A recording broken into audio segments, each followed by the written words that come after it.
This is the Won Buddhist Temple of Philadelphia, located in Glenside, Pennsylvania. The name Won Buddhism is a compound word in Korean for truth, enlightenment, and teaching, or Wonbul Kyo. Won means circle and symbolizes the ultimate truth. Bul means enlightenment, and Kyo means teaching the truth. Therefore, followers of Won Buddhism believe it is the path that leads to becoming enlightened to the truth. Won Buddhism was founded by Master Sotasan. He attained great enlightenment in Norma, Korea in 1916. Sotasan eventually founded Won Buddhism in 1924 and based much of his religion from the doctrine, the Buddha Dharma. Won Buddhism follows the scriptures written by Sotasan himself.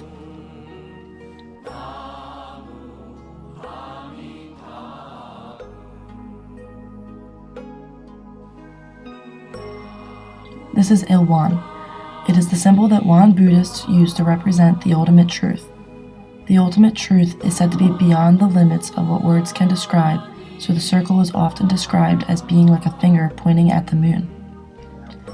Won Buddhists believe that all beings in the universe are interconnected with one another and that nothing in the universe can exist in and by itself. Each being in the universe is related to and indebted to other beings for its existence.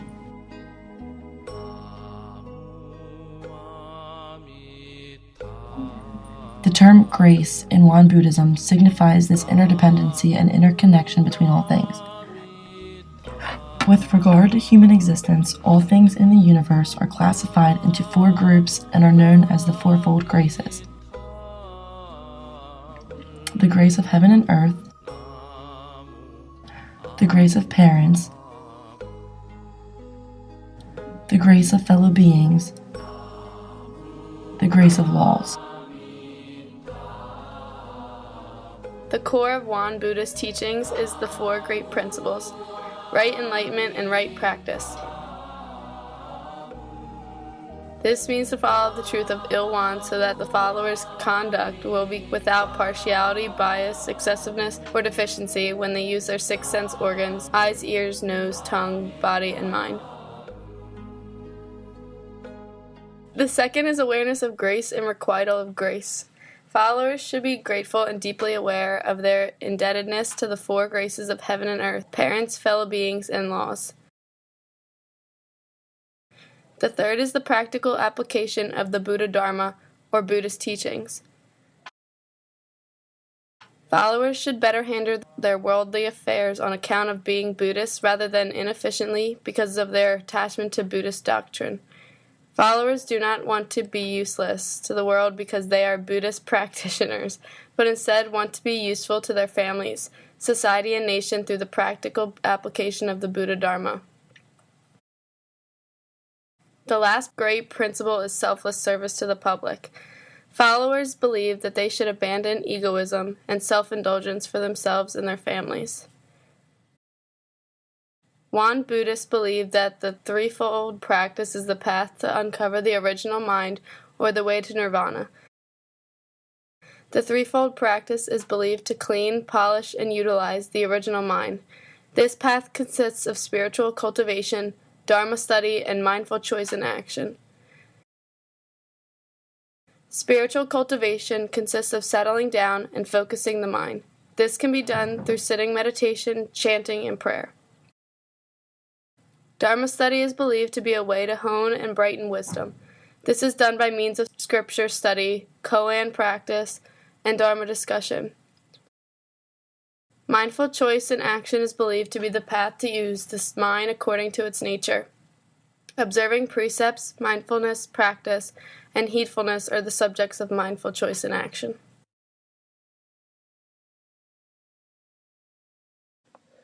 We asked the minister to explain the difference between Buddhism and Won Buddhism. Won Buddhism is Reformed Buddhism.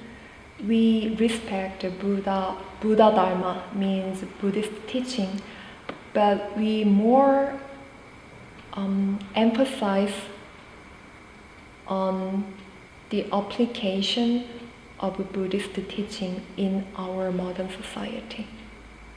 So in our hectic and busy life, how to use our mind. We really focused on how to use our mind in daily basis.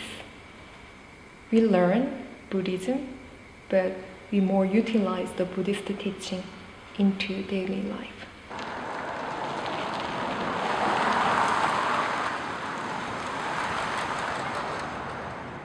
The Wan Buddhist temple uses an old church for service, but the interior hardly looks like a Christian sanctuary.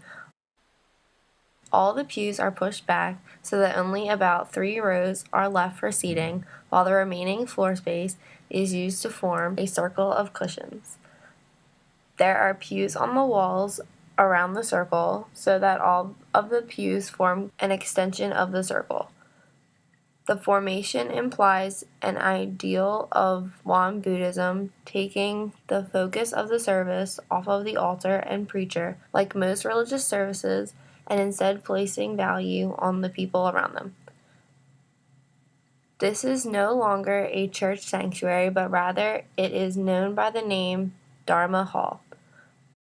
The far end of the room is an altar complete with candles, incense, and flowers. Above the altar, spotlights shimmer on a giant golden circle, the physical representation of the Il-Wan. As the congregation arrives, they take off their shoes before walking into the Dharma Hall. As a sign of respect to the Il-Wan and to the fourfold graces, they bow towards the circle before taking their seat on the cushion or in the pew.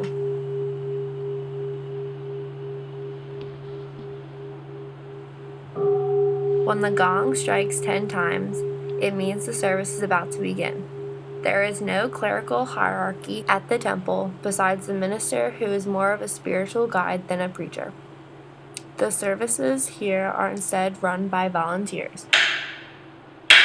The volunteer meditation leader for the week begins service by slapping a jukpi against his hand 3 times. Good morning, everyone. He welcomes the congregation and reads from the scripture book before initiating a 5-minute chanting meditation. Welcome to our Saturday Dharma service. I will begin just by reading some words from this book. As he rhythmically taps a maktak, every voice in the room chants the words Namu Amit Abu. These words are significant in chanting meditation.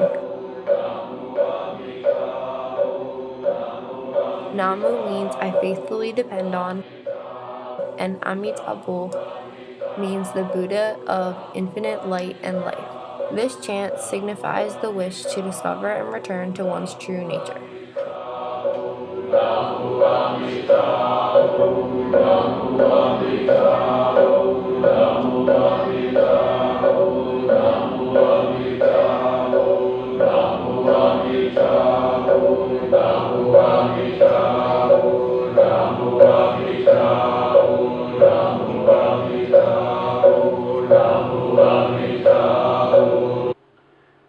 After the chanting meditation has finished, 30 minutes of sitting meditation follows. A gong punctuates the instructions for sitting meditation.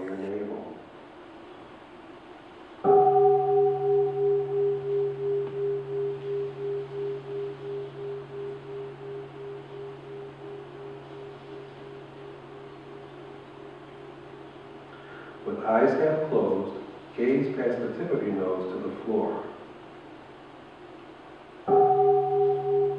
After the instructions are read, the meditation begins with a chime. Mediators focus on breathing with their danjan, which is believed to be the energy center where vitality and spirit mesh. We use the sitting meditation as a tool to recover our awareness, present moment awareness, because we are doing something in every day. We are working and reading and cleaning, walking. Even though we are using our body, we don't really recognize what I am doing right now, because our thought is always playing with the past or the future. So the sitting meditation bring our attention to be in present moment fully. That's why the time, we use that time to observe our breath, observe our thought, observe our emotion. Then we can let them be and let them go easily. After this follows the Dharma talk, where a guest speaker comes to speak about a certain teaching from Won Buddhism.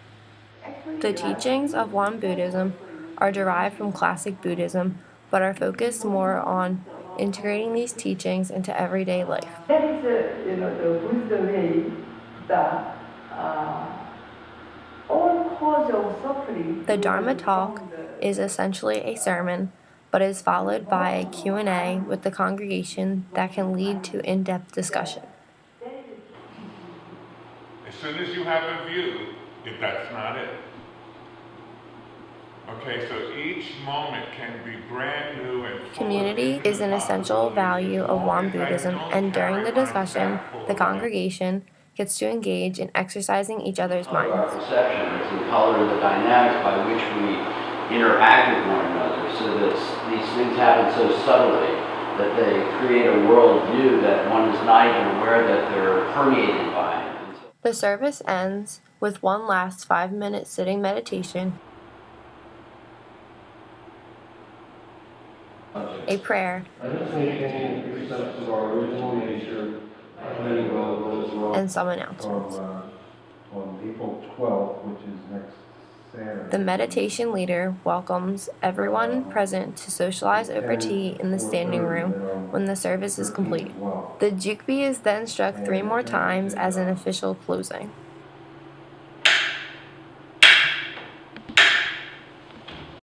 We had a chance to talk to some of the congregation, and we asked them to tell us a little bit about themselves and how they practice Buddhism.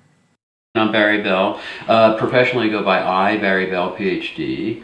Licensed clinical psychologist. I work at Roxborough Memorial Hospital and have a private practice. Yeah.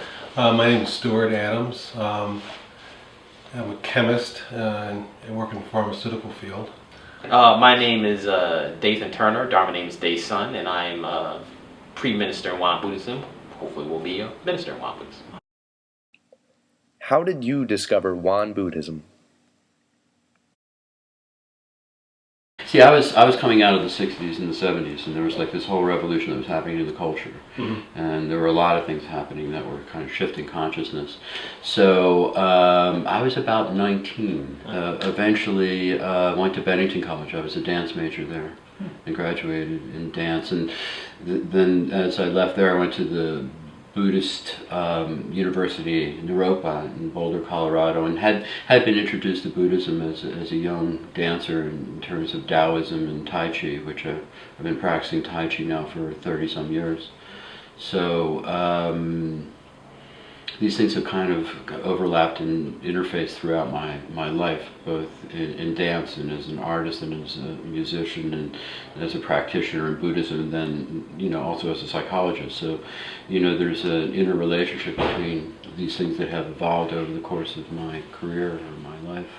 I've been interested in Buddhism since I was I think it started in college. I took a couple of courses in Eastern philosophy, and it started there. But like most of us here, I was raised in the Christian church and found myself gravitating towards some of the Eastern philosophies over time. And so after college, I started drifting or gravitating towards Buddhism. I became interested in Won Buddhism by accident, actually. I went to a concert at the Keswick Theater one night, and as I came out the parking lot, I drove by here, and I was looking for a sangha, a place to meet with other people. And so I came back when they had the regular Saturday service. Initial interest? Yes. Yeah. Well, maybe 2 years before the movie The Matrix came out, but actually I consider The Matrix to be my orientation to, like, let me start really getting serious about this. How long have you been coming to the Wan Buddhist temple? I've been going to this temple, I think it's been a little over 2 years now. I've been coming to the Wan Buddhist temple for quite a number of years, probably. This would be maybe 15 years. About 4 years, yeah. 2009, 2010-ish. Do you practice Wan Buddhism daily? Yeah, I mean, I've established a daily practice. Like an altar in my basement, and a place where I sit, and upon arising, I just do my usual bathing and whatnot, and then I do a sequence of yoga, and then I sit, and my sitting involves certain breathing exercises, and then I do a round of Tai Chi. I do practice every day, yes, at home. The meditation has helped me to be more reflective of my life. And so there were things that in my life that may have bothered me 15 years ago, 10, 15 years ago, that are less important. Getting caught in things like traffic, I'm not as uptight, on the expressway. Well, I think it's so important to have a consistent meditation practice. So since it's a daily practice, it really, for me, bleeds in, if I can use that word, bleeds into my daily life, just to be calmer, more centered. I used to do an hourly meditation, not an hour meditation, more like an hourly stop and reflection. I have a chime on my phone that will go off, and I will stop and reflect, just to bring myself back, orient myself towards calm, clear, and skillful action.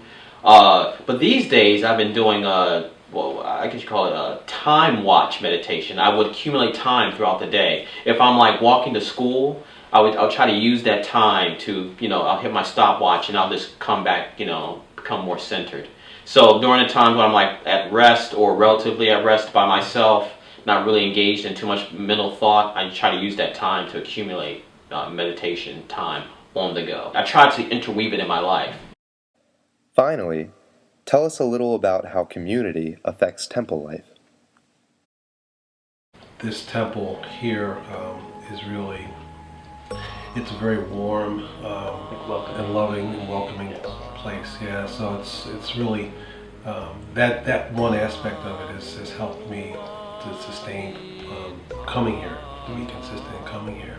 Yeah. Having this temple and this place where people can come to do this work and to work on the principles of Buddhism, and